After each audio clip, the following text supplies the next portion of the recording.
resting in a sacred Mount Fuji shadow, and seen by many as the perfect place to die.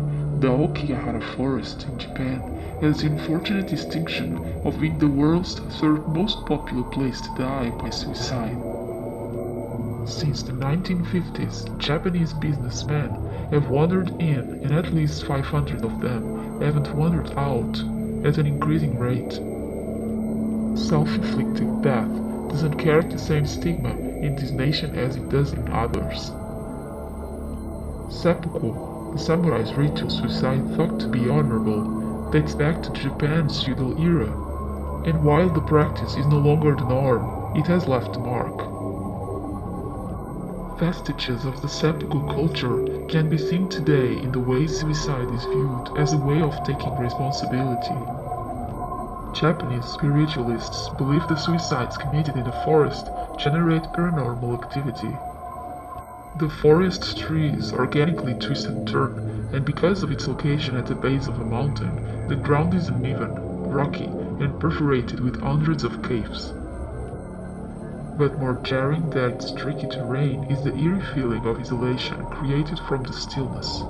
The trees are too tightly packed for winds to whip through, and the silence is daunting. Due to the vastness of the forest, desperate visitors are unlikely to encounter anyone once inside, so the police have mounted signs on trees throughout, discouraging people to go ahead. This does not deter determined people from committing suicide in the forest. Each year, dozens of corpses are found by volunteers who clean the woods, but many are lost forever. Japanese authorities have discontinued publishing exact suicide numbers in order to avoid making the place even more popular. Locals say they can easily spot the three types of visitors to the forest: trekkers interested in the sights around Mount Fuji, the curious hoping for a glimpse of the macabre, and those souls who don't plan on leaving. Bodies really badly decomposed or being picked by wild animals is a normal sight around this site.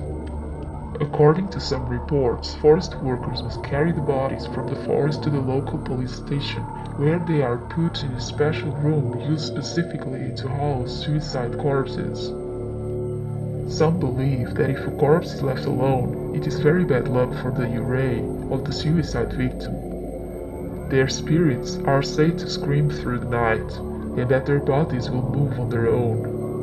Folklore claims they are vengeful, dedicated to tormenting visitors and luring those that are sad and lost off the path.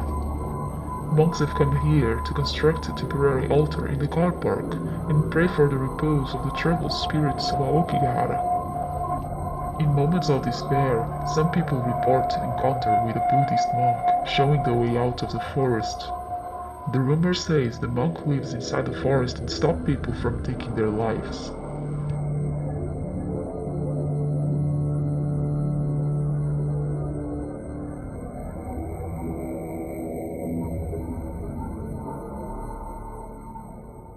Job's done.